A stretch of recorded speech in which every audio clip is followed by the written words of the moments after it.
어, 존경하는 목사님 교회에 또 이렇게 초대를 받아서 오늘 말씀을 증거하는데 그동안에 우리 선교사협회와 많은 인연이 있어서 굉장히 좀 많이 왔습니다. 또 오늘 예배 후에 우리 또 목사님하고 또 세계 선교에 대해서 좀 상의할 일도 있고 그래서 이렇게 왔는데 오늘 전 여러분들에게 50분씩 강의 2번을 하겠습니다. 좀 길은 것 같아서 90분으로 추격할까요? 이렇게 물어봤더니 아닙니다. 다 하세요. 그래서 50분 강의 2번 하는데 뭐 한 40분 하다가 10분 쉬고 60분 하고 이렇게 할 수가 있겠습니다. 오늘은 전 여러분들에게 균형 잡힌 성령론에 대해서 말씀을 드릴 것입니다. 많은 분들이 성령 세례가 무엇인지, 성령 충만이 무엇인지 그게 그거 같고 또 혼돈을 일으킬 수도 있어요. 또 뿐만 아니라 성령에 대해서도 오순절 계통에 순복음 계통이죠. 그런 데는 성령을 은사적인 성령만 생각합니다. 그래서 뜨겁게 박수하면서 방언 말하고 그렇지만 그것은 성령의 한 부분일 뿐입니다. 그런데 반면에 보수적인 장로교에서는 은사가 때로는 문제가 일어나기 때문에 은사 자체를 인정하지 않으세요. 그래서 성령께서 내 성품을 만짐으로 말미암아 내 성품이 하나의 성품을 닮아가는 성품적인 문제만 다룹니다. 그래서 많은 사람들이 어떤 교단은 은사적인 것, 어떤 교단은 성품적인 것만 다룬 거기 때문에 그러나 성경은 이 두 개를 다 포함하고 있기 때문에 균형 잡힌 성령론에 대해서 여러 개 말씀을 드리는데 첫째는 인격적인 성령님, 두 번째는 플레이토 성령 세례, 세 번째는 플레이루 성령의 다듬어진 성품. 그래서 균형적인 성령론, 네 번째는 우리가 성령의 충만을 받았으면 어떤 삶을 살아내야 되는가 하는 것까지 좀 말씀을 전하도록 하겠습니다. 여기 잘 보이시나요? 내가 이쪽으로 좀 이렇게 할게요. 첫째, 여러분 우리는 삼위일체 하나님을 믿습니다. 그래서 하나님, 예수님, 성령님. 뒤에 글씨 보이시나요? 저쪽이 보이시나요? 네. 그러면 이 세 분은 한 분이세요. 그러면서 위격이 달라요. 어떤 위치에서 일하시느냐에 따라 달라. 그래서 삼위일체입니다. 하나님께서는 천지 만물을 창조하시고 섭리하고 역사하신 분이에요. 또 예수님께서는 인간의 몸을 입고 이 땅에 오셔서 십자가 피 흘려 돌아가심으로 말미암아 우리 죄를 용서하시고 부활 승천하셔서 부활과 천국의 소망을 주신 분입니다. 그리고 예수님이 천국 가시면서 우리들에게 너희를 고아처럼 버려두지 않고 내가 천국 가는 것이 너에게 유익이다. 내가 가야만이 보혜사 성령님이 오신다. 이렇게 말씀하셨어요. 그리고 예수님이 승천하신 다음에 성령님이 오셨죠. 그래서 성령님께서는 믿는 사람들 심령 가운데 임하십니다. 그래서 우리로 하여금 하나님을 믿게 만들고 믿음에 성장하게 만들고 또 은사를 주셔서 우리들로 하여금 하나님 나라를 세워가도록 하는 일들을 하세요. 그래서 하나님, 예수님, 성령님은 한 분이시지만 위치, 위격에 따라서 다르게 일하시는 분입니다. 우리들이 그래서 우리가 구약을 성부 하나님의 시대 이렇게 얘기합니다. 물론 구약에도 예수님, 성령님이 역사하시긴 하세요. 근데 주로 하나님이 많이 역사하셨기 때문에 성부 시대 이렇게 얘기를 하고, 그리고 신약은 이 땅에 예수님이 오셔서 우리의 삶에 대해서 모범을 보이시고 십자가 지시고 부활 승천하셔서 그분을 우리가 성자 시대 이렇게 얘기합니다. 그리고 그 이후로 지금 이 시대, 주님 다시 오실 때까지 이 시대를 우리가 성령께서 역사하신 성령의 시대 이렇게 이야기를 합니다. 따라오겠습니다. 구약은 성부 시대, 신약은 성자 시대, 이 시대는 성령의 시대. 네, 여러분들이 이 부분 많이 들어보셨을 거예요. 자, 그러면 우리가 성령님에 대해서 우리가 구체적으로 알아보는데, 첫째, 성령님은 인격이세요. 따라해주세요. 성령님은 인격이시다. 많은 분들이 성령님을 인격인 줄 잘 모르고 있습니다. 성령님은 파워, 능력, 불 뭐 이렇게만 생각하세요. 근데 여러분, 그분은 불 같은 능력을 우리에게 주시겠지만 그분은 인격이라는 사실을 기억하시기 바랍니다. 그래서 여러분, 우리가 성령님과 나의 관계는 인격적인 교제가 있어야 돼요. 예를 들면 여기 우리 목사님이 계신데 저하고 제가 우리 목사님과 교제를 하는데 우리 목사님이 아주 부자세요. 그러니까 내가 목사님하고 교제를 하면 내가 뭐 도움을 얻을 수 있을까, 뭐 돈을 좀 받을 수 있을까, 이런 의도에서 교제라면 이건 안 되는 것이죠. 그러나 목사님하고 인격적으로 깊게 교제할 때에 교제하고 나서 이 목사님이 저를 보니까 저분이 뭐가 필요하는구나 해서 채워주는 것, 이것을 교제라고 얘기합니다. 마찬가지로 성령님과 나와의 관계도 마찬가지입니다. 우리는 그때 성령님에 대해서 어떻게 생각하냐면 성령님께 부르짖어서 뭔가를 얻어내려고, 그래서 성령님께 기도하다가 안 된 금식 기도하면서 부르짖으면서 뭐 어떤 은사를 받고자 이런 관계를 주로 유지해 나갔어요. 그런데 성령님은 인격이기 때문에 우리가 그분과 관계를 맺을 때 이런 관계가 아니라 깊게 교제하는 것이에요. 따라하겠습니다. 말씀과 기도로 교제한다. 하나 앞에 깊게 머무는 거예요. 오랫동안 하면서 그분과 나와 교제함으로 말미암아 그분께, 잘 들으세요, 나를 드림으로 그분이 나를 사용할 수 있도록 하는 겁니다. 따르겠습니다. 성령님께 나를 드림으로 그분이 나를 사용할 수 있도록 하는 것, 이것을 교제다, 이렇게 얘기해요. 그분은 인격이기 때문에 우리하고 교제하기 원하고 내 자신을 드릴 때 그분은 나를 사용하셔서 하나님 나라를 세워가는 줄 믿으시기를 예수님의 이름으로 축원드리겠습니다. 이게 인격적인 성령님이에요. 자, 그런데 성령님은 인격이라는 것은 무엇이냐면요, 지정의가 있는 것입니다. 성령님은 지정의가 있으시고 우리들도 하나의 형상으로 지음받아서 지정의가 있습니다. 그래서 우리가 예수님을 믿게 될 때 성령께서 내 안에 계세요. 따르겠습니다. 내 안에 성령님 계신다. 그래서 성령님이 내 안에 계시면 어떤 일이 벌어지느냐, 그분과 교제함으로 말미암아 그분의 지적인 영역이 나의 지적인 영역에 영향력을 미쳐요. 그래서 성경을 알고 싶고 또 하나님이 누군지 알고 싶고 성경 공부하고 싶고 그런 마음이 생기는 것이에요. 여러분, 교회 밖의 사람들에게 성경 공부합시다 그러면요 싫다 그래요.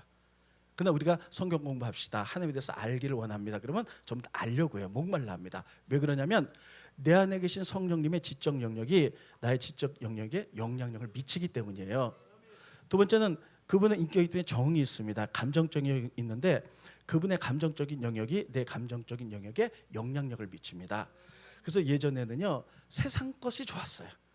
막 세상 노래를 들을 때 기뻤고 또 여러분 세상 것에 감동하고 그랬어요. 근데 이젠 그렇지 않습니다. 성령님이 정적인 영역이 내 정적인 영역에 영향을 미침으로 말미암아 찬송할 때 기쁘고 하나님께 예배할 때 기쁜 줄 믿으시기 바랍니다. 그래서 우리가 부른 찬송 가운데 이런 거 있잖아요. 기쁨의 근원 되시는, 기쁨의 근원 됐어요.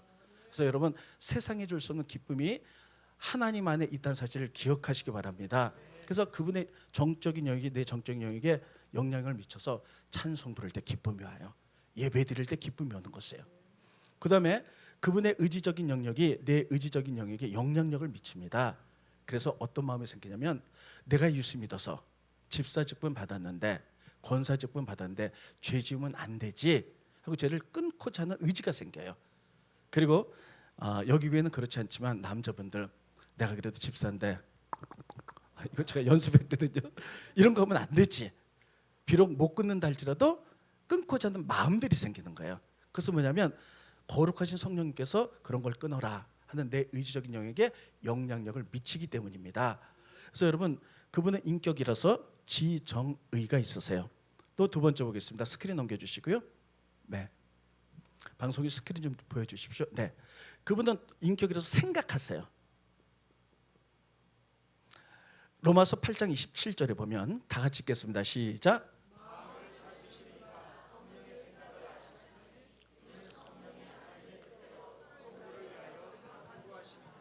로마서 8장 27절을 자세히 보면 마음을 살피시는 하나님이 성령님의 생각을 아신다는 거예요. 그러니까 성령님은 생각하세요. 어떤 생각하냐면 이는 성령이 하나님의 뜻대로 우리를 위하여 간구하시는 것이에요. 그러니까 성령님은 우리의 필요를 아시는 분이에요. 예를 들면 우리가 무엇이 필요한지, 돈이 필요한지, 능력이 필요한지, 집이 필요한지 우리의 필요를 아시고 성도를 위하여 생각하세요. 그리고 하나님께 중보하시는 분이세요. 그러니까 여러분, 성령님은 어떤 파워나 어떤 능력이 아니라 생각하시고 사랑하시는 인격이라는 사실을 기억하시기 바랍니다. 그러니까 여러분, 성령님은요 우리를 다 마음을 읽으세요. 우리 필요를 아시고 생각하시고 하나님 뜻대로 구하는 줄 믿으시기 바랍니다. 생각하신 분이. 또 보겠습니다. 성령님 어떤 분인지. 성령님은 사랑하세요. 자, 우리가 성령하면 그동안에 능력 파워만 생각했지만 로마서 15장 30절에 보면 형제들아 내가 우리 주 예수 그리스도와 성령의 사랑으로 따라 해보겠습니다. 성령의 사랑으로. 성령님은 우리를 사랑하세요. 여러분 사랑하시기 때문에 내 안에서 나의 필요를 아세요. 그래서 그것을 가지고 하나님께 간구하시는 분이세요. 우리를 사랑하시고 생각하시는 분, 지정의가 있으신 분. 그래서 우리하고 깊게 교제하기를 원하시는 분이세요. 또 보겠습니다. 성령님은 교사세요. 다 같이 읽겠습니다. 시작.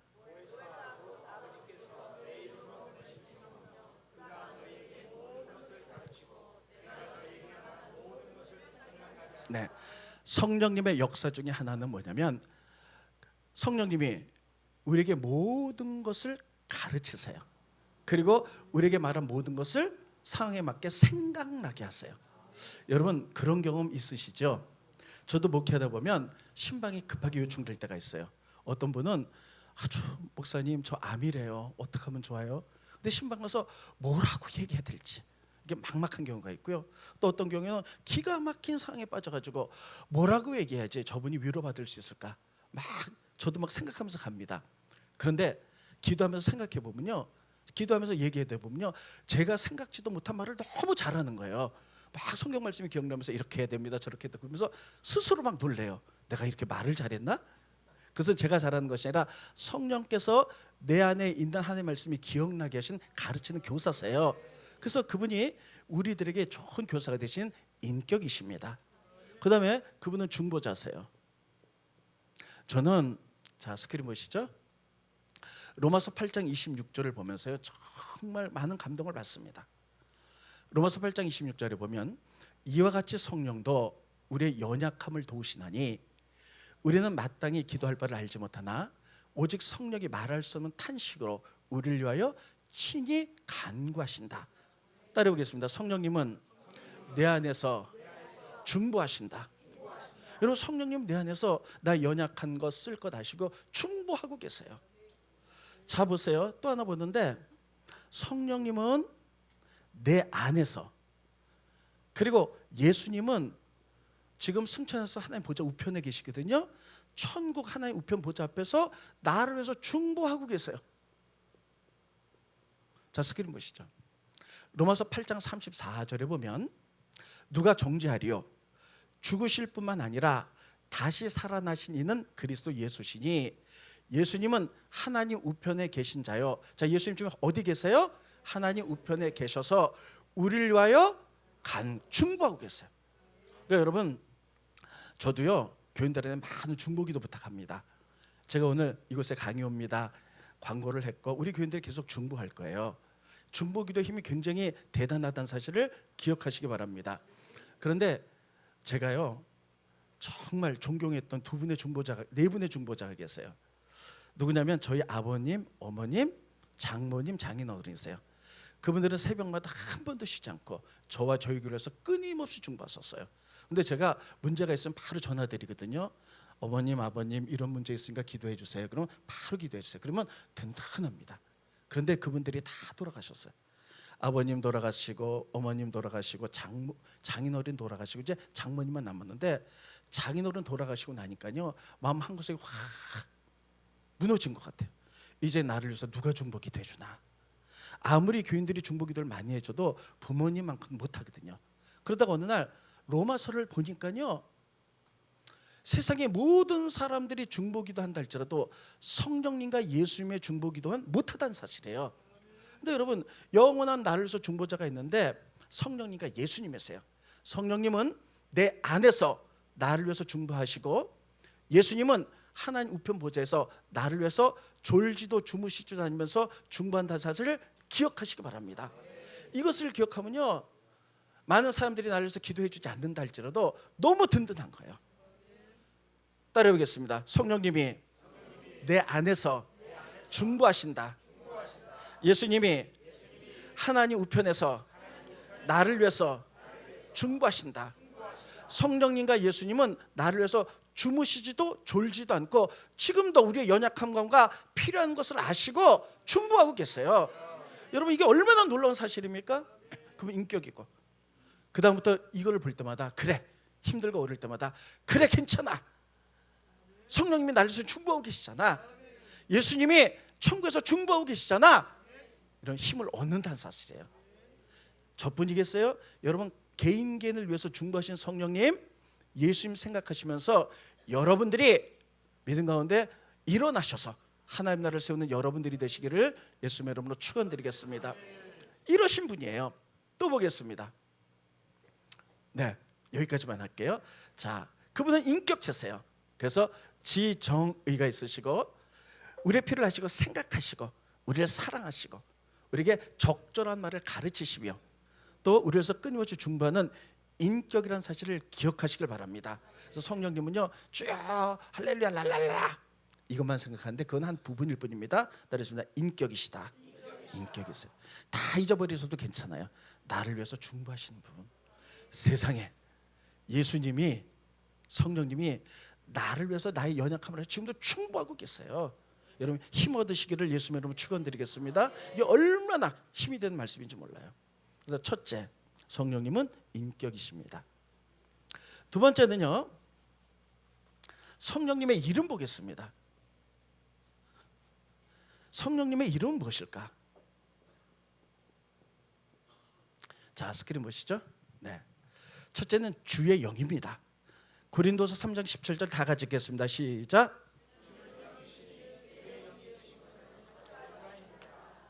여기 보면 주는 영이시니 주의 영, 성령님의 이름의 첫 번째 이름은 주의 영입니다. 두 번째는요, 또 성경 넘겨봅니다.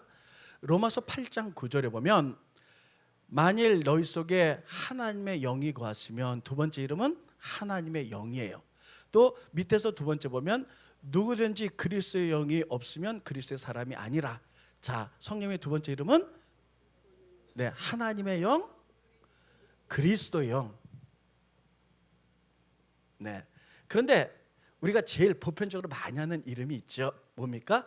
보혜사. 자, 스크린 보십니다. 요한복음 14장 26절에 보면 보혜사, 곧 아버지께서 내 이름을 보내실 성령님.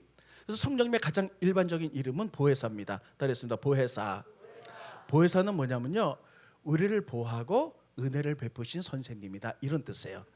자, 그런데 이거보다 더 좋은 이름이 있어요. 그게 뭐냐? 또 다른 보혜사. 자, 성경 봅니다. 다 같이 읽겠습니다. 시작.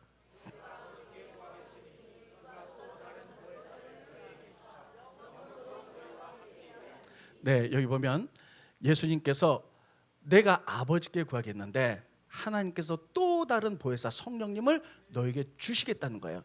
그래서 그분이 영원토록 너희와 함께 있게 하겠다. 그러니까 성령님의 또 다른 이름은 또 다른 보혜사예요. 그러면 보혜사면서 또 다른 보혜사, 성령님이 또 다른 보혜사라면 오리지널 보혜사는 예수님이에요. 그랬습니다. 오리지널 보혜사는 예수님이시다. 예. 이게 여러분 이름이 따로 있습니다. 주의 영, 하나님의 영, 그리스도의 영, 보혜사, 또 다른 보혜사. 네. 이게 성령님의 이름입니다. 기억 안 날 때는 보혜사만 기억하셔도 돼요. 제가 왜 성령님의 이름을 이렇게 자세히 말씀드리냐, 이거를 알지 못하면 이단에 넘어갈 가능성이 많기 때문입니다. 요즘 마지막 때라서 이단이 아주 흥황해요. 이단 가운데 하나님의 교회라고 들어보셨나요? 안상홍 중이네. 하나님 어머니 교회. 여러분, 안상홍 증인회 하면 그 교회를 누가 가겠어요? 그러니까 하나님의 교회라고 딱 해요. 근데 모르는 사람들은 여기를 가요. 그리고 민사함께 와서 물어봅니다. 뭐라고 물었냐면, 우리가 믿는 삼위일체 하나님은 이름이 있으세요. 그래서 하나님의 이름은 여호와, 독생자 이름은 예수. 그럼 성령님의 이름은 무엇입니까? 물어봐요. 그럼 갑자기 물어보면 뭐지? 거시기 뭐지? 막 이래요. 성령님의 이름이 뭡니까? 보혜사. 가르쳐드렸잖아요. 주의 영, 하나님의 영, 그리스도의 보혜사. 근데 거기서 이렇게 얘기해요. 성령님의 이름이 없는데 성령의 이름이 있다는 거예요. 그게 바로 안상홍이라는 거예요. 웃지만 미혹의 영이 들어가면 여러분 그게 넘어가요. 그래서 가르쳐 뭐라고요? 안상홍 성령인데 왜 안상홍이냐? 요한계시록에 보면 하나님의 음성이 많은 물소리 같다 그랬잖아요. 많은 물소리, 홍송자. 그리고 우리가 기도할 때 검은 고소리라는 게 근대접에 답해서 기도가 올라가거든요. 검은 고 상자. 요한계시록은 검은 고와 물소리, 이게 성령님 이름이 이거냐? 그래서 성령님이라는 거예요. 그럴 듯한가요? 넘어가지 마세요. 근데 성경에 대해서 이거를 안 가르치면요, 그런가? 여기 넘어가기 싫어요. 그래서 또 여기는 안 넘어갈 수도 있는데 요 다음에 넘어갑니다. 어떻게 넘어가냐면 이렇게 얘기합니다. 하나님 어머니가 있다는 거예요. 그럼 하나님 어머니, 우리가 지금 말하면 에이 이러죠. 근데 교리를 말하면 넘어갈 수도 있어요. 뭐라고 가르치냐면요, 하나님이 우리의 형상을 따라 사람을 만들었잖아요. 뭐하고 뭐를 만들었어요? 남자하고 여자를 만들었다. 그래서 우리는 우리의 형상을 삼일체 하나님으로 봅니다. 근데 그들은 뭐라고 보냐면 우리의 형상, 그러니까 복수죠. 근데 그들이 우리의 형상 때문에 남자하고 여자를 만들었으니까 하나님은 복수 둘이어서 남자 하나님, 여자 하나님이 있다는 거예요. 그럴듯하죠. 우리 형상이라서 남자 여자를 만들었으니까 남자 하나님, 여자 하나님, 여자 하나님이 장길처라는 장악장가 뭐 그렇다는 거예요. 근데 여기서 대부분 넘어갑니다. 성경에 대해서 잘 아는 것이 굉장히 중요합니다. 그래서 제가 여러분들에게 이렇게 이름을 말씀드렸어요. 한번 따라했습니다. 주의 영, 하나님의 영, 그리스도의 영, 보혜사, 또 다른 보혜사. 네, 네. 지음은 모르죠? 첫째 뭐라고요? 두 번째, 세 번째, 네 번째. 네, 예, 됐습니다. 이름입니다. 세 번째는요, 그분의 상징이에요. 하나님은 영이시기 때문에 모습은 없습니다. 그러나 이 땅에 우리 가운데 임재하실 때 상징적으로 임하세요. 그래서 우리로 하여금 이분의 성령인지 알게 만드는 거예요. 그러면 성령님 모습은 없지만 어떻게 주로 상징적 모습으로 나타나는가? 첫째는 호흡, 숨이에요. 우리가 창세기 보면 하나님이 사람을 만들 때 흙을 부지시고 그 코에다가 후 생기, 호흡, 히브리말로 루하우, 따라서 루하우, 후, 숨을 부어줬어요. 그래서 그게 생명이 돼서 사람이 된지라 이렇게 돼 있어요. 후, 하나님의 호흡, 숨이 성령님 루하우입니다. 그러면 후, 이게 성령님인가요? 이런 상징으로 나타났다는 것이죠. 그러면 왜 많은 것 가운데 하필이면 호흡이고 숨일까? 그 얘기는 뭐냐면요, 우리가 밥을 한 열흘 안 먹어도 살아요. 근데 숨은 3분만 안 쉬어도 죽습니다. 그래서 그 얘기는 뭐냐면 밥은 안 먹어도 살지만 성령님 없이는 우리 사람뿐만 아니라 우주 전체가 몇 분도 존재하지 못한다는 것이에요. 모든 것이 성령의 역사로 운행하는 줄 믿으시기 바랍니다. 그래서 그분이 호흡이세요. 두 번째, 그분은 바람이세요. 자, 스크린 보여주십시오. 사도행전 2장 2절에 보면 다 같이 읽겠습니다. 시작.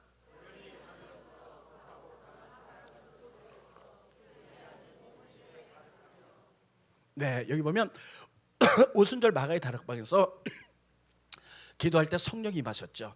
그때 강하고 급한 바람 소리, 휙 소리가 들리고 불의 혀 같은 것이 갈라져서 임하였어요. 그러면 바람이 성령님인가요? 아니, 바람 같은 상징으로 나타나는 거예요. 바람이 성령이라면 지금 선풍기 켰는데 이분이 성령님인가요? 아니잖아요. 바람. 그럼 바람이 뭐냐? 이것은 능력을 상징합니다. 자, 우리가 엘리야가 호렙산에 갔어요. 하나님 만나기를 원했죠. 하나님 임재로 싹 지나가시는데 여러분, 바람이 부는데 얼마나 강한 바람이 부는지 바위가 깨지는 바람이 불어요. 이게 쉐키나 하나님 임재가 임했을 때 놀라운 성령의 역사입니다. 이런 강력한 바람들이에요. 또 뿐만 아니라 여러분, 이스라엘 민족이 애굽을 나서 홍해를 지날 때 앞에 홍해잖아요. 그때 홍해가 어떻게 갈라졌냐면 이게 바다를 탁 치니까 갈라진 게 아니고요. 성경을 자세히 보면 모세가 막대를 가지고 딱 앞으로 이렇게 내밀자 밤새도록 동풍이 불었다. 그래서 갈라졌다 이렇게 돼 있어요. 밤새도록 불었던 동풍, 이 강력한 바다를 가르는 바람, 이게 성령인 줄 믿으시기 바랍니다. 이게 바로 능력이에요. 세 번째, 또 보겠습니다. 그분은 비둘기 같이 역사하세요. 예수님께서 마태복음 3장 16절에 보면 세례를 받으시고 곧 물에서 올라오실 때 하늘이 열리고 하나님의 성령이 비둘기 같이 내렸어요. 그러면 이 비둘기는 바로 평화입니다. 그래서 비둘기 같은 성령이 임하게 되면 마음에 평강이 임하는 줄 믿으시기 바랍니다. 그다음 네 번째 보겠습니다. 가장 일반적인 거죠. 불입니다. 오순절 마가의 다락방에서 사도행전 2장 3절 4절에 보면 그들이 기도할 때에 강하고 급한 바람새가 휙 지나가고 120명 머리 위에 불의 혀 같은 것이 다 갈라져서 각 사람 머리에 임하게 되었어요. 그래서 불 같은 성령, 여러분 불의 역할은 두 가지입니다. 첫째, 정화, 태워요. 죄성을 태워요. 성령 충만하면요 죄성이 태워지기 때문에 죄를 짓지 않으려고 해요. 두 번째는 불은 뜨겁죠. 우리의 열정, 그래서 열정적으로 하나님 나라를 헌신하도록 만드는 거예요. 그런데 여러분 우리나라에 1980년 90년대에 순복음 계통의 오순절 계통에 뜨거운 그 성령이 이 땅을 강타하면서 불같은 성령만 강조하다 보니까 성령 불이라고만 생각해요. 아닙니다. 불의 역사가 가장 많지만 이렇게 다양하게 있다는 사실을 기억하시고요. 능력적인 요소가 있지만 그분은 인격이라는 사실을 잊으셔서는 안 됩니다. 네. 자, 그러면 불이에요. 그래서 정화하고 태우고요. 불 같은 성령을 받으면 내 안에 뜨거워져 가지고 하나님의 일을 헌신적으로 해요. 제가 성령의 불이라는 것을 느낀 적이 있어요. 지금 그분은 김하연 전도사, 우리 교회 전도사님이세요. 그런데 저는 고양시에서 개척한 지 29년이 됐습니다. 그런데 한 26년 전쯤에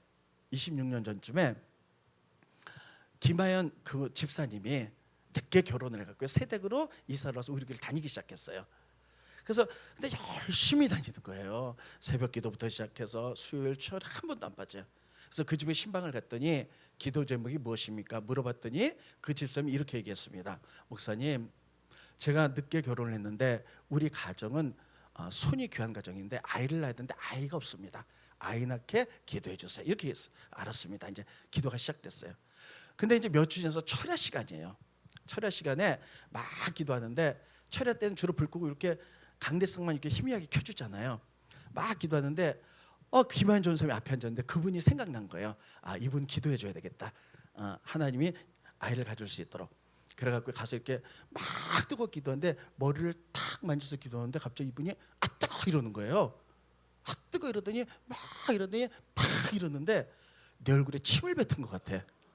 근데 침을 뱉을 리는 없잖아요. 근데 저는 어떻게 생각했냐면 막 기도하면 침 튈 수도 있잖아요. 그래서 침을 텄나 보다 이렇게 했는데 이분이 뭐라고 막 근데 전체적으로 다 크게 기도하니까 이분의 소리가 안 들려요. 근데 막 욕하는 것 같기도 하고 막 이러더니 푹 쓰러졌어요. 이제 그런가 보다. 이제 기도하고 이제 철야를 마쳤습니다. 그 다음 날 토요일 날 아침 일찍이 그 집사님 전화가 왔어요. 목사님, 어제 목사님이 저에게 기도해 줄 때 무슨 일이 일어난 줄 아세요? 저 모르죠. 무슨 일이 일어났는지. 무슨 일이 일어났습니까? 그랬더니 목사님이 기도하는데 뜨거운 불덩어리가 훅 들어오더래요. 들어오는 순간에 자기 안에 또 어떤 다른 인격체가 확 자기를 휘잡더니 얘기를 하더래. 뭐라고 얘기냐면요, 이게 자기 혼자 이제 한 얘기예요. 뭐라고 했냐면 네가 믿지 않는 가정에 시집 와가지고 믿지 않는 시부모님과 남편을 전달로 그렇게 기도를 했기 때문에 내가 너를 임신하지 못하도록 태를 잡고 있었다 이렇게 얘기를 하더래. 자기 안에 어떤 인격이. 근데 네가 하도 기도를 하니까 내가 두 손 두 발 들고 나간다 그러면서 안수하는 저한테 막 욕을 했다는 거예요. 그래서 얼굴에 침을 탁 뱉었다는 거예요. 나는 몰랐죠. 그래서 푹 쓰러졌어요. 나는 이제 침 뱉은 게 막 기도하다 흥분해서 침을 튄 줄 알고 이렇게 닦았는데, 그리고 나서 이제 기도를 너무 열심히 하니까 땀이 젖었잖아요. 집에 가서 샤워를 하고 딱 보니까 여기가 탔더래. 새까맣게 불이 들어가고. 그러고 나서 바로 임신이 됐어요. 그래갖고요, 그 아이를 3, 7일이 지난 다음부터 여태까지 새벽기도 한 번도 안 쉬고 그 아이를 옆에 놓고 교사를 하면서 그렇게 충성 봉사해서 교회에서 신학교를 보내갖고 우리 교회 신방 전도사님이 됐어요.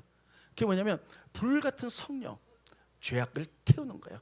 악한 것을 태우는 줄 믿으시기를 예수님 이름으로 축원드리겠습니다. 그래서 이런 상징으로 나타나요. 물론 이것 외에 다른 상징들도 많습니다. 예를 들면 물 같은 성령님, 그건 은혜를 상징하고요. 또 두루마기 성령, 이거는 옛날에 이런 기도 많이 했잖아요. 목사님에게 성령의 두루마기를 입혀주시고, 그 얘기 뭐냐면 능력을, 말씀의 능력을 입혀달라는 얘기예요. 이런 많은 것들이었습니다. 아무튼 그분의 상징은 이것입니다. 그럼 네 번째, 성령이 오심으로 예수님이 이렇게 말씀하셨어요. 이거 잘 들으셔야 돼요. 내가 천국 가는 것이 우리에게 유익이라는 것이에요. 내가 천국 가야만이 성령이 오신다. 성령이 오시면 우리는 예수님보다 더 큰 일을 할 것이다, 이렇게 돼 있는데 그건 번역이 좀 잘못된 거고요. 예수님보다 더 많은 일을 한다는 것이에요. 자, 스크린 보십니다. 다 같이 읽겠습니다. 스크린 시작.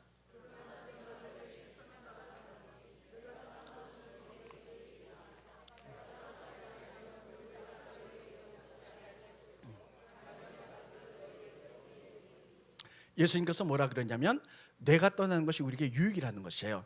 떠나가야만이 보혜사가 오신다는 거예요. 성령님이 오신다는 거예요. 자, 예수님이 승천하심으로 성령님이 오십니다. 그분이 오심으로 어떤 일이 벌어지는지 보겠습니다. 또 성경 넘겨주시고요.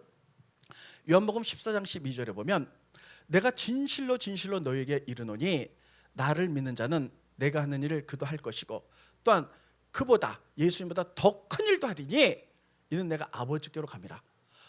그러면 우리가 잘못 해석하면 더 큰 일, 그러면 성령이 우리 가운데 임하면 우리 예수님보다 더 큰 일을 하겠다는가? 이게 아니고요. 따르겠습니다. 더 많은 일. 더 많은 일은 무엇이냐면요, 예수님은 하나님이시지만 육신을 가지셨어요. 그래서 육의 제한을 받습니다.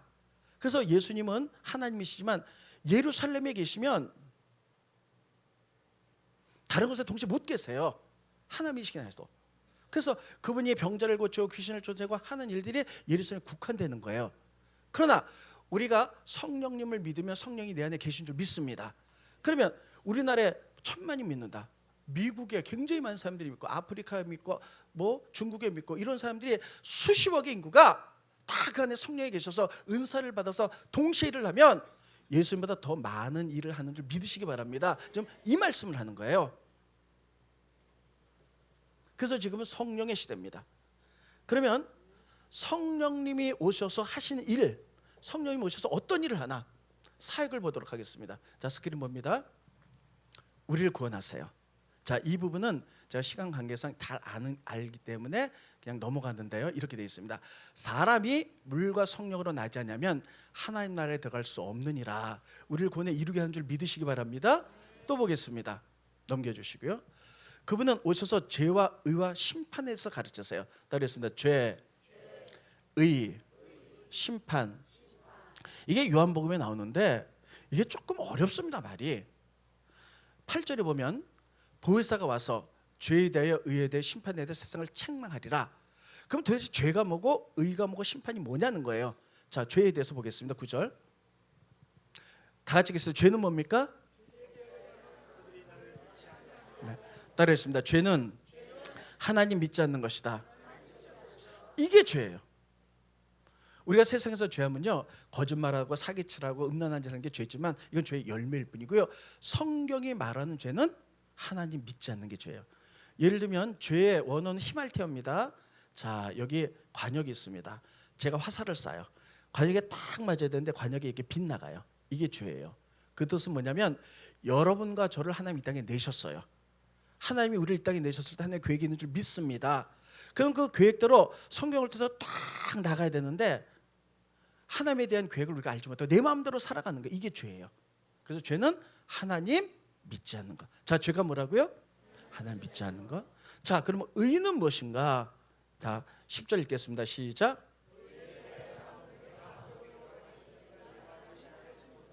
네, 요 말이 조금 어려워요.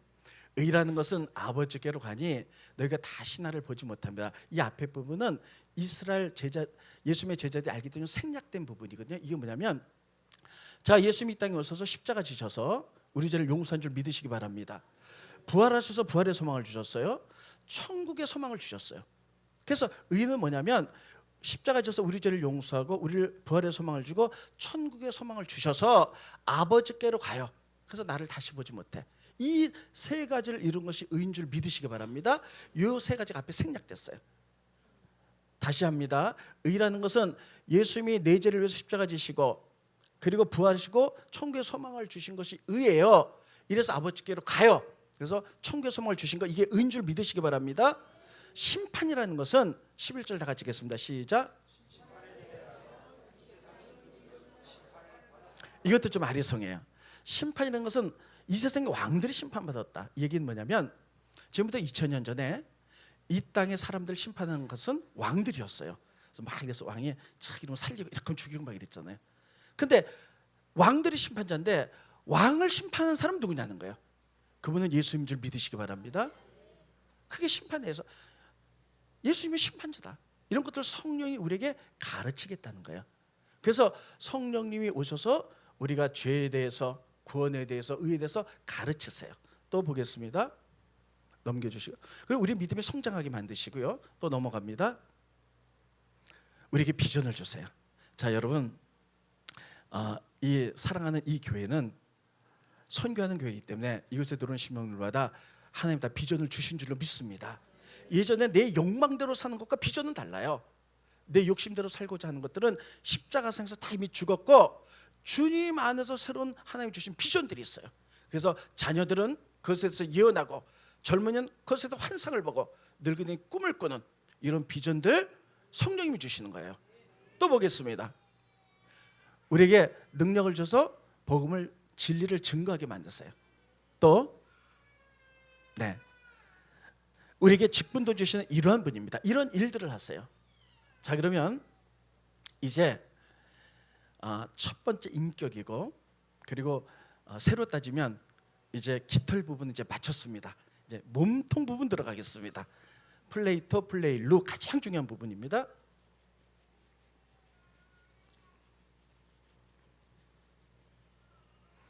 제가 잠깐 옷들이 벗어도 되겠죠?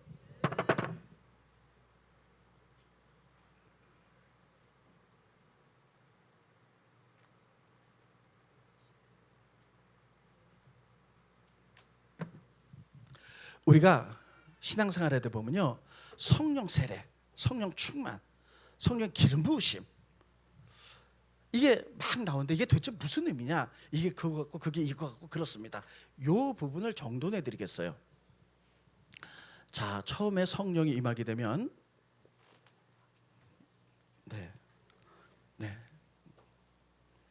감사합니다.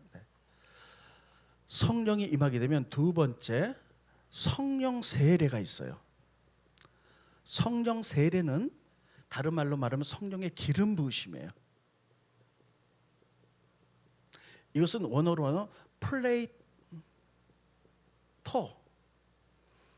이것은 은사를 동반하고요, 이것은 하나님 나라를 세우도록 전도하게 만들고, 이것은 초신자라도 뜨겁게 기도하고 사모하면 받는 것입니다. 이것은 성숙과는 상관없는 거예요. 자, 다시 한번 하겠습니다. 성령 세례, 성령의 기름 부으심, 그러니까 성령 기름 부으심, 성령의 세례를 의미해요. 자, 이것은 원어로 플레이토입니다. 따라해서 플레이토. 이것은 은사를 주세요. 은사. 그 은사를 가지고 하나님 나라 세우도록 전도하게 만들고요, 그리고 그것은 초신자라도 가능해. 그러니까 예를 들면 초신자도 뜨겁게 사모하며 기도하면요, 하나님 일시적으로 기름 확 부으셔서 방언을 받기도 하고 환상을 보기도 하고 이런 은사를 받기도 합니다. 근데 이것은 성숙과는 상관없어요. 자, 따라오겠습니다. 성령 세례, 기름 부으심, 플레이토, 은사, 하나님 나라 전도, 초신자, 기도, 사모, 성숙. 그래서 여러분 이런 경우 있잖아요. 나는 교회 다녀서 20년 돼서 권사인데 방언을 아직 못 받았어. 너무 사모하는데 들어온 지 1년밖에 안 됐는데 기도 내갔는데 그 사람은 방언을 받았어. 근데 나는 못 받았어. 이게 뭐지? 막 이런 분들이 있어요. 여러분, 그건 성숙과는 상관없어요. 시험 들지 마세요. 하나님의 은사 선물이기 때문에 초신자라 할지라도 기도하고 사모하면 하나님 주시는 선물이에요. 그래서 그것을 일시적으로 위로부터 내리는 성령, 기름 부심이에요. 위로부터 내리시는 성령, 기름 부심. 이게 플레이토 은사입니다. 반면에 성령 충만입니다. 따라서 성령 충만. 이거는요, 인격적인 변화예요.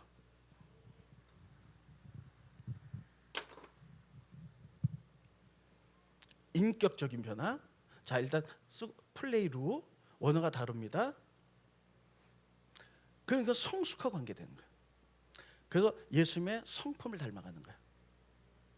자, 이거는 뭐냐면요, 성령님이 내 안에 계시죠. 그래서 그분과 깊은 교제를 통해서 그분이 나를 다스리도록 내 자신을 드리는 거예요. 그래서 내 성품이 울퉁불퉁한데 그분 앞에 머무르며 말씀 묵상하며 그분과 교제하면서 그분이 내 성품을 다 다뤄줘요. 그래서 내 성품이 성숙한 그리스도 성품으로 나타나는 거예요. 그래서 사랑이 있고 희락이 있고 기쁨이 있고 또 온유하고 충성 있고 절제는 이런 성품으로, 이런 것들은 예수님의 성품이에요. 자, 이것은 오랜 시간이 걸립니다. 그래서 성령 충만이라는 것은 내 안에서 성령이 임하는 것이고 성령의 역사고, 성령 세례라는 것은 위로부터 내리신 역사예요. 네, 이렇게 됩니다. 자, 이해가 되십니까? 예. 그래서 이 두 개가 균형 있고 조화 있게 되는 것이 균형 잡힌 성령론이에요. 그런데 그다음에 우리나라에서는요, 오순절 계통에 수모원 계통에서 이것만 많이 했어요. 그래서 어떤 사람은요, 막 기도하다가 방언하고 예언하고 이런 사람을 성숙하다고 생각하는데 그건 성숙과 상관없어요. 물론 그런 분들이 성숙할 가능성이 많이 있습니다. 그런데 어떤 분은 은사가 많은데도 불구하고 많은 사람에게 말로 상처 주는 경우가 있어요. 그런 사람은 은사는 받았지만 성품이 성령 충만하지 못한 것이에요. 반면에 또 어떤 장로교에서는요, 은사를 너무 많이 하면 이게 문제가 일어나니까 이걸 아주 인정하지 않아요. 이건 성령 시대가 끝났다. 그래갖고요, 이것만 인품만 달아요. 그래서 성령님과 깊은 내적인 교제를 통하여 그리스도 성품을 닮은 이것만 해요. 근데 성경은 이 두 개가 다 있는 줄 믿으시기 바랍니다. 이 두 개가 조화 질서를 이루어야 되는 것이에요. 이게 균형 있는 성령론입니다. 자, 그러면 자 보겠습니다. 성령님은 언제 오셨는가? 우리 성경을 자세히 보면 오순절 마가의 다락방에 성령 오셨다고 생각하는데 그게 아니에요. 그때는 성령의 세례가 임한 것이고, 요한복음에 보면 예수님께서 부활하신 다음에 제자들 나타났잖아요. 그래서 뭐라 하냐, 숨을 내쉬면서 성령 받아라 이렇게 말씀하셨어요. 자, 방송실 제가 체크 안 했는데 그거 좀 해주실래요? 네, 요한복음 20장 22절에 보면 다 같이 읽겠습니다. 시작.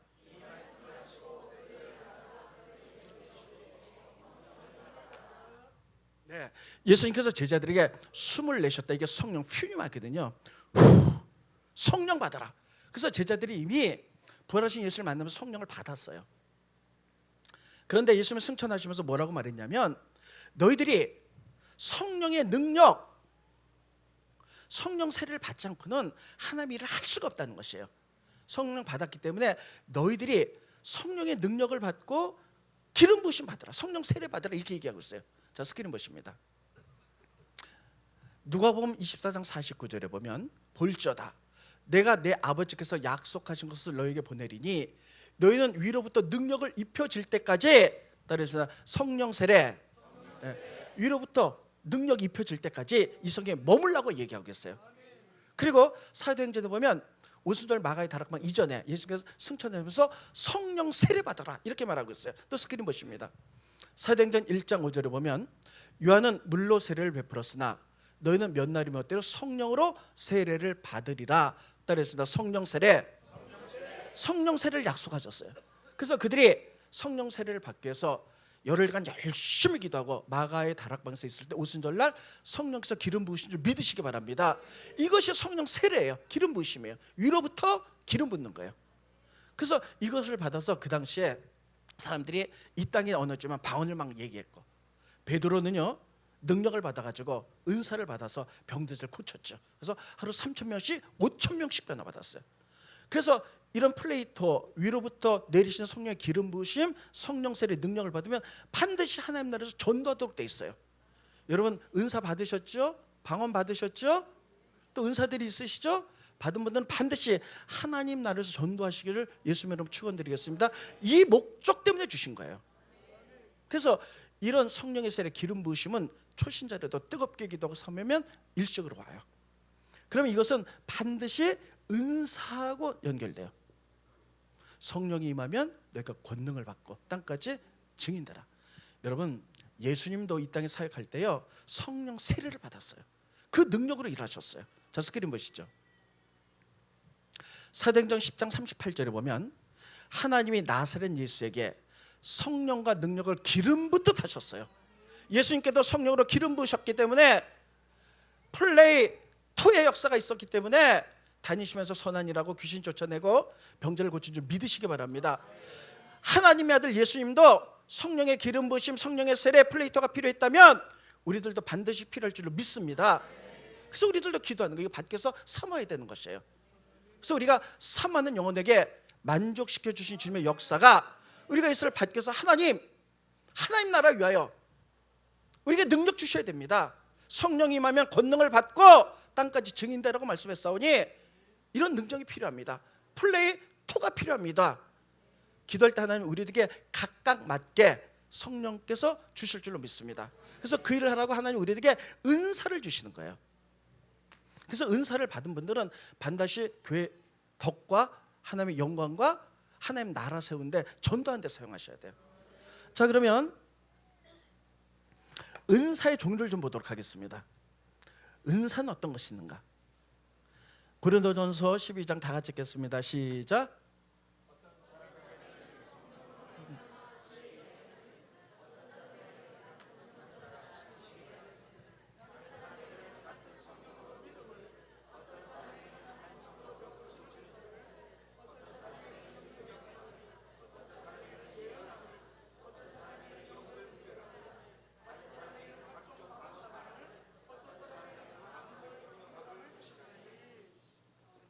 네, 성경에는 은사가 9가지가 나옵니다. 근데 이것은 고린도전서 고린도 교회에 해당하는 은사였어요. 자, 무슨 얘기인지 아시겠습니까?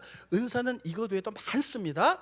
근데 우리가 성경상에 고린도 교회에 나오는 9가지 은사가 있기 때문에 이것만 여러분께 다뤄드릴 거예요. 지식의 은사는 뭐냐면 보면 아는 거예요. 예를 들면 예수님께서 지식의 은사를 가지셨죠. 그래서 나다나엘에게 이렇게 얘기했죠. 너는 참 이스라엘 사람이로다. 내 안에 간사한 것이 없도다. 그 다음에 수가성에 가서 여인에게 이렇게 얘기했죠. 내 남편이 5이구나. 지금 있는 남편도 내 남편이 아니다 말했죠. 보면 아는 거예요. 이게 지식의 은사예요. 우리나라의 최고의 지식의 은사는 누구냐면요, 조용기 목사님이셨어요. 우리가 조용기 목사님 하면 병자를 고쳤기 때문에 신유 은사를 있는 걸로 아는데 그렇지 않아요. 여러분 혹시 조용기 목사님 집회 보신 적 있으신가요? 예전에 이렇게 하시잖아요. 막 찬양하고 하나님 임재까지 기다려요. 그리고 하나님의 지식 말씀하시면 선포해요. 이 시간에 오른팔 아픈 분 나셨습니다 선포하잖아요. 그러면 할렐루야 이러면 막 낫고 치유가 되잖아요. 이게 뭐냐면 신유 은사보다는 지식의 은사가 있는 거예요. 지금 우리나라의 최고의 신유자가 손기철 장로님이시죠. 손기철 장로님 집회를 가도 똑같이 하세요. 어떻게 하시냐면 다 찬양하고 이분은 기다리세요. 임재로 말씀하실 때까지. 그래서 하나님의 말씀을 그대로 선포해요. 예를 들면 이 시간에 눈 아픈 사람 낫습니다. 그러면 할렐루야 막 나오잖아요. 치유가 되는 거죠. 하나님의 하시는 것들 아는 거예요. 지혜의 은사는 뭐냐면 지식의 은사 항상 같이 오는 것입니다. 이것은 하나님의 영광과 덕, 따라서 하나님의 영광과 덕을 위해서 지식을 사용하는 것을 지혜라 그래요. 예를 들면 이런 겁니다. 죄송합니다 우리 목사님. 네, 목사님 이제 평신도인데 목사님 제가 지식의 은사를 가졌어요. 예를 들어서 근데 목사님이 이 교육 저기 다른 교회에서 1,000만 원을 떼어먹고 왔어. 예를 들어서 근데 저한테 가르쳐 주셨어. 그러면 이걸 지혜 있게 하나님의 영광과 덕을 위해서 사용해야 되잖아요. 그럼 조용히 만나서 목사님 제가 기도하니까 하나님 이렇게 말씀하셨는데 맞는가요? 하나님 회개하고 그것을 갚길 원합니다. 그러면 조용하게 해결되고 그리고 하나님의 영광과 덕이 드러났잖아요. 근데 이것을 지혜 없게 하면 어떻게 되는 거냐? 이렇게 열린 자리에서 목사님 왜 지난교에서 1,000만 원 떼먹고 오셨어요? 맞는 얘기지만 이 목사님이 얼마나 창피하고 사람들이 끝난다면 목사님 이랬대 저랬대. 이 목사님 다시 이 교회 못 오세요. 이게 하나님의 영광과 덕을 가리는 거죠. 그래서 지식의 은사는 반드시 지혜의 은사 같이 오는 거예요. 따라했습니다. 하나님의 영광 하는 게 더. 그 믿음의 은사는 뭐냐면요, 하나님 말씀이 선포될 때 믿어지는 거예요. 저는 믿음의 은사는 없는데 이것이 한번 온 적이 있었어요. 아주 오래됐습니다. 저희 교회가 어떤 교회가 두 교회가 합쳐서 필리핀의 팔라완이라는 섬으로 선교를 갔어요. 필리핀에 팔라완 섬이 있는데 섬 제일 가운 중앙.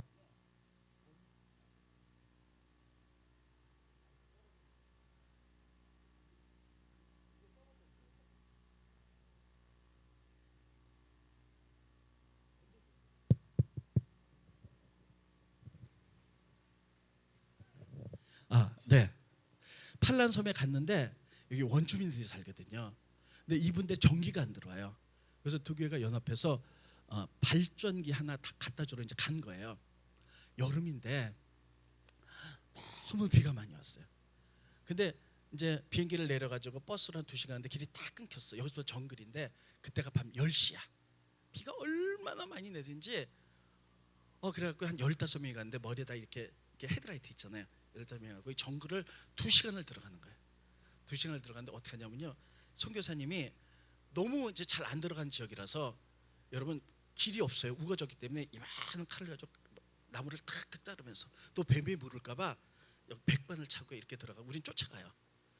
근데 여러분 정글에 10시부터 밤 12시까지 비가 막 억수로인데 거기를 지나가는데 제일 무서운 게 뭐냐면요, 강을 지나갈 때. 왜냐하면 길거리를 지나가면서 이렇게 보면서 헤드라이트니까 보이잖아요, 뭐가 있는지. 근데 강을 지나갈 때 강 밑에 뭐가 있는지 모르잖아요. 너무 무섭더라고요. 가다가 넘어지고 자빠지고 막 이래갖고요, 온 몸이 그냥 막 진흙투성이가 돼가지고 어떻게 이제 여기 도착을 했어요. 원주민이 100여 명이 쫙 나와 있었어요. 근데 우리가 너무 이제 진흙더미가 됐으니까요, 들어간 마을 입구에 우물이 있어요. 우물인데 우물을 보호하려고 초가지붕을 이렇게 만들어놨어요. 그러니까 우리들이 이거 우물을 퍼가지고 씻고 이제 들어가자 하고 이제 씻는데 그 목사님하고 저거 먼저 씻느라고 도레박을 이렇게 해서 그 목사님 이렇게 붓는데 그 목사님 이러는 거예요.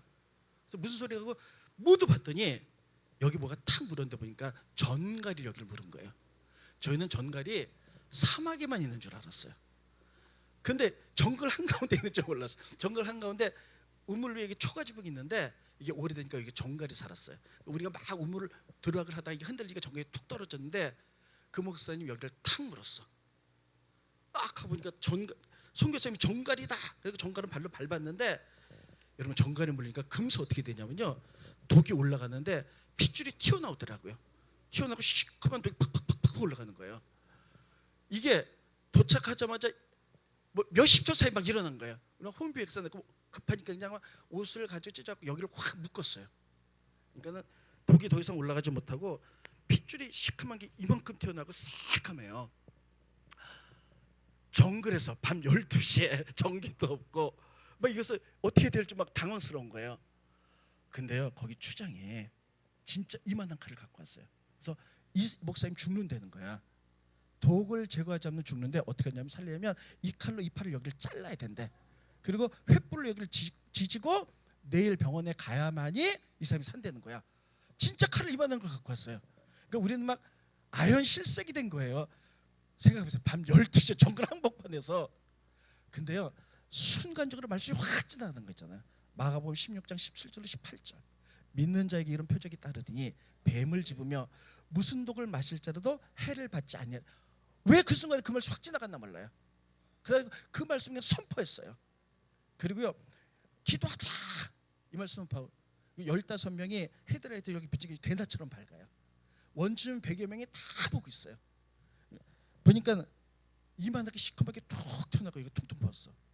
놓고 이제 막 그 말씀을 선포하고 믿음으로 선포하고요, 믿는 자에게 이런 표적이 따르더니 뱀을 집으며 어떠한 독을 마실지라도 해를 받지 않을 것이다라고 말씀했사오니 믿습니다 하면서 막 방언으로 15명 기도했더니 어떤 일이 일어났냐면요, 독이 툭툭툭툭 내려가는 거야. 시커먼 핏줄에 독이 올라갔으니까 시커먼데 이게 툭툭툭툭 내려가니까 헤드라이트를 통해서 다 보이는 거예요. 그러니까 원주민이 보면 다 깜짝 놀라요. 우리도 보고 깜짝 놀라고 기도하셨더니요, 다시 툭툭툭툭 올라가는 거야. 이게 독이 막 올라가는 게 힘줄이 시커멓게 보이는 거야. 또 막 기도했더니 막 내려가요. 막 내려갔고요, 물린 자리에 독이 탁 물렸어요. 그때 제가 막 소리를 질렀어요. 젊은이한테 빨아라 그러더니 쫙 바라고 독을 뱉어냈어요. 이게 정글 한가운데서 밤 12시에 이제 애들만 보다 생쇼를 한 거예요. 이거 빨아냈는데요. 그래서 뭐 그날 밤에 어떻게 지냈는지도 몰라요. 원주민이 다 봤어요, 그걸요. 그 하나님이 살아계시는 걸 알았는 거예요. 그러고 나서 그 다음날 아침에 딱 봤더니요, 정갈에 물린 자리에 구멍이 딱 나 있고요. 그리고 보면 약간 벗어요. 세상에 이런 일은 없습니다. 근데 여러분, 우리가 선교 지역에 가니까요, 믿음으로 반할 때 이런 일이 일어나더라고요. 이게 믿음의 은사인 줄 믿으시기 바랍니다. 이런 일이 벌어지는 거예요. 여러분, 왜 이런 일이 벌어졌어? 가만히 생각해 봅니다. 원주민한테 복음 전했을 때 그들이 받아들이기 어려웠을 거예요. 근데 그 현장을 보는 거예요. 그들은 살아나려면 칼로 여기를 잘라서 불로 지져야 된다 그랬는데, 성령의 역사로 기도하니까 독이 몰리면서 빠진 것을 보면서 그들이 믿기 시작한 역사가 일어난 줄 믿으시기 바랍니다. 그래서 그들이 예수 믿기, 신유, 병을 고치는 은사죠, 능력, 예수님이 바다를 걸으셨고 오병이어의 기적을 일으키는 능력들이죠. 예언입니다. 예언은 좀 다르겠습니다. 따라서 예언. 여러분, 예언은 커다랗게 두 가지가 있습니다.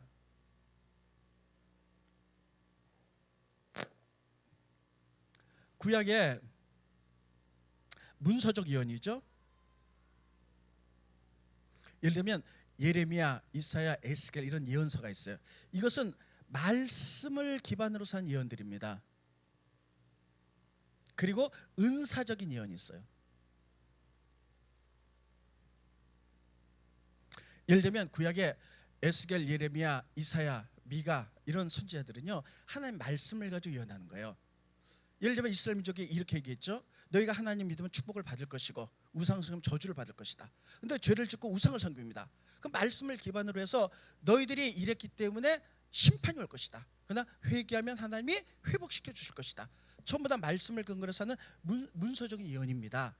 그리고 은사적인 예언은요, 개인적인 예언이에요. 근데 이것은 성경에는 개인적인 예언은 예화는 거의 나오지 않습니다. 그런데 개인적인 예언이 있어요. 우리들도 힘들고 어려면 개인적인 은사를 받은 사람한테 예언을 받으러 갑니다. 근데 여러분, 이거 분별할 줄 알아야 돼요. 예언은 어떻게 분별하는가? 세 가지가 반드시 일어나야 돼요. 여러분, 예언 받아서 마치는 게 중요한 게 아닙니다. 그 예언이 어디서부터 왔는가가 중요한 것이에요. 하나님께로부터 온 예언은 세 가지가 반드시 이루어집니다. 스크린 보시죠. 고린도전서 14장 3절에 보면, 그러나 예언하는 자는 사람에게 말하며 첫째 뭐를 세우며? 덕을 세우며, 두 번째 권면하며, 세 번째 위로하는 것이요. 세 가지가 반드시 일어나야 돼요. 따라했습니다. 덕, 권면, 위로. 그래서 여러분, 예언을 받고 나서 위로를 받아야 돼요. 상처받은 사람 항상 하나님은 위로의 하나님이세요. 그래서 위로를 받아야 되고, 그리고 낙심한 자에게 권면을 하나님 일을 하도록 해야 되는 것이에요. 그리고 덕이 드러나야 돼요. 그런데 예언을 받았는데 맞긴 맞았는데, 예언을 받았는데 막 무섭다든지 무리하게 한다든지 돈을 요구한다든지 이런 것들은 하나님께 온 것이 아니에요. 그래서 반드시 이렇게 구별하는 겁니다. 뭐뭐 있어야 된다고요? 덕과 권면과 위로. 자, 이렇게 구별하는 겁니다. 뭐라고요? 네. 근데 영분별입니다. 여러분, 우리가 영분별도요, 어떻게 하느냐? 두 가지가 있어요. 첫째, 성경을 통해서 구별해야 돼요. 두 번째, 하나님의 성품이에요.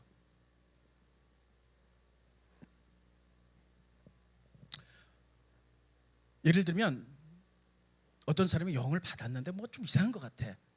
근데 여러분, 막 할 때 어떤 사람이 뭐 이랬다고 뭐 뱀의 영을 받았다는데 그렇게까지 가지고는 판단하는 게 아닙니다.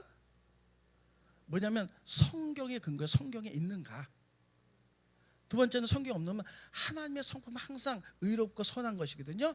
하나님의 성품에 합당한가, 이거 가지고 분별하는 줄 믿으시기 바랍니다. 성경 아무리 해도 성경이 없으면 아닌 거예요. 그리고요, 하나님의 성품에 합당하지 않으면 안 되는 거예요. 저에게 어떤 일이 있었느냐면,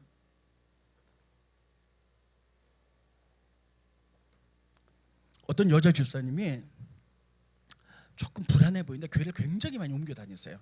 근데 저희 교회 온 지 한 1년 정도 됐는데, 그분이 자기가 치료의 은사가 있다는 거예요. 그래서 병자를 고치는 일을 하고 싶다는 거예요. 근데 제가 보기엔 좀 아닌 것 같아. 근데 그분이 막 얘기하더라고. 제가요 우리 교인 가운데 누구도 치료해서 그 사람이 낫고요. 그래서 그 사람한테 물어봤더니 안 낫대. 그게 좀 이상한 거잖아. 그래서 이제 그분하고 그러면 당신이 정말 은사가 하나님께 온 거라면 우리가 열매를 봐야 되는데 좀 얘기해 봅시다. 그 은사를 주신 분이 누굽니까? 그랬더니 이분이 이렇게 하는 거야. 또 다른 하나님 이렇게는. 또 다른 하나님이요? 아니 우리는 삼일째 성부 성자 성령 하나님이 믿는데 그러니까는 또 다른 하나님 있습니다 이러는 거예요. 성경용 맞나요 틀리나요? 이건 안 되는 거예요. 그래서 그건 아닙니다. 아무리 은사를 받았다 할지라도 또 다른 하나님이 어디 있습니까? 성경에 위배된 이것은 사단의 역사입니다. 그랬더니 그분이 깜짝 놀라고 그래요? 그랬더니 그다음부터 교회를 안 나오세요. 이게 뭐냐면 이렇게 분별하는 거 따라서 성경, 성품. 아무리 여러분 예언이 맞았다 할지라도요 어떤 역사가 일어났다 할지라도요 하나님의 성품에 합당한가 이것이 선하신 하나님 과연 이렇게 하라 그랬는가 하는 것들입니다. 제가 시간이 없어서 이 얘기는 못하는데 이걸로 분별하는 거예요. 그리고요 흔히 일어난 얘기 하나만 할게요. 저에게서도 이제 성령 집회를 이제 1년에 몇 번씩 합니다. 근데 성령 집회를 하면요 꼭 뭐가 일어나냐면 넘어진 사람이 있는가 하면 넘어져가지고 토하는 사람들이 있어요. 토하는 사람들이 있으면 사람들이 무서워서 막 도망가요. 귀신 붙는다 막 이래갖고요. 근데 여러분 이런 겁니다. 여기 불이 다 꺼지고 아무것도 없을 때 이 안에 뭐가 있는지 몰라요. 뭐 쥐도 있고 바퀴벌레도 있고. 근데 불을 확 켜면 이게 다 도망가잖아요. 평상시엔 안 나타나요. 근데 성령 충만한 집회가 다 벌어지고 성령 역사 있잖아요. 그럼 악한 것이 드러나도록 돼 있어요. 그래서 평상시에 모르는데 강력한 찬양하면서 성령 집회를 기도하면서 나가면요 사람들이 막 어떤 사람 막 이상하게 거의 막 토해요. 막 토하는데 보면요 거품 같은 거 토한 사람도 있고 물 같은 거 토한 사람. 그 사람들이 막 도망가는데 악한 것이 들려서만 토하는 게 아니에요. 악한 영이 나갈 때도 토하지만 정서적으로 묶여 있는 사람들 있잖아요. 누구를 용서하지 못하고 또 막 복수하고 싶고 이런 것들도 풀려나갈 때 다 토하더라고요. 그러니까 여러분 그런 거 피할 필요는 없고요. 이래서 영분별을 할 수 있다는 사실을 기억하시기 바랍니다. 근데 방언이에요. 방언하고 통역까지 한 다음에 한 10분만 쉬었다가 이제 계속 하도록 하겠습니다. 방언은 지금은 어느 교회에서도 방언을 다 합니다. 근데 우리나라 기독교 들은 지 130년 됐는데 처음에 초기 때는 방언을 못하게 했어요. 방언에 대한 이해가 부족했고요. 왜 그러냐면 성경에 뭐라 하냐면 통역이 없으면 방언 하지 말아라 이렇게 돼 있어요. 자 스크린 보시죠. 고린도전서 14장 28절에 보면 만일 통역한 자가 없으면 교회에서 잠잠하고 자기가 하나님께 말할 것이요. 이 말씀 때문에 통역 못한 방언하지 말아라 그래서 방언을 못하게 했어요. 근데 이것은 성경에 대한 오해 때문에 그렇게 됐어요. 자 잘 들으세요. 고린도전서에는 방언에서 두 가지 방언을 얘기합니다. 첫째는 은사적인 방언이에요. 우리가 기도다 랄랄랄라 받는 방언은 사도 바울은 얼마든지 하라 그랬어요. 이게 유익이었기 때문에. 두 번째는 직분적인 방언이 있었어요. 교회 보면 목사님, 전도사님, 뭐 장로님 다 계시듯이 초대교회 고린도 교회는요 직분자들 가운데 방언하는 직분자들이 있었어요. 자 스크린 보십니다. 고린도전서 12장 28절입니다. 이건 직분적인 방언이에요. 하나님이 교회 중에 몇을 세우셨는데 첫째는 사도라는 직분, 둘째는 선지자, 셋째는 교사, 넷째는 능력 행하는 자, 병 고치는 자, 돕는 자, 다스리는 자, 방언 말하는 자. 그 당시에는 방언 말하는 직분이 있었어요. 그래서 예배 드리다가 방언 말하는 직분은요 예언적인 방언을 얘기했어요. 이 교회에 대해서 하나님이 어떻게 말하는지 따라했습니다. 예언적인 방언. 근데 예언적인 방언을 통변을 못하면 무슨 말인지 모르잖아요. 이거는 하지 말라는 거예요. 공개적으로 예언적으로 방언을 했는데 통변을 안 하면 무슨 말인지 모르니까 혼란스러우니까 이거는 하지 말고 은사적인 방언 하나님과 나와의 관계상 때 이거는 하라고 얘기했는데 이거를 분별을 못해가지고 방언을 못하게 만들었던 거예요. 이해가 되십니까? 자 스크린 보십니다. 넘겨주시고요. 방언을 말하는 자는 하면서 5절에 보면 나는 너희가 다 방언 말하길 원한다. 방언 하라는 거예요. 개인적인 방언이요. 또 넘겨주세요. 스크린. 네. 고린도전서 14장 39절에 보면 내 형제들아 예언하기를 삼으며 방언 말하기를 금하지 말라. 그래서 여러분 교회 내에서는 은사적인 방언을 해야 되고 지금은 이제 직분적인 방언은 없어졌죠. 예배 스타일이 달라졌기 때문에. 근데 고린도 교회 이런 것이 있었기 때문에 고린도 교회 이게 들어간 줄 믿으시기 바랍니다. 이걸 하지 말라는 거예요.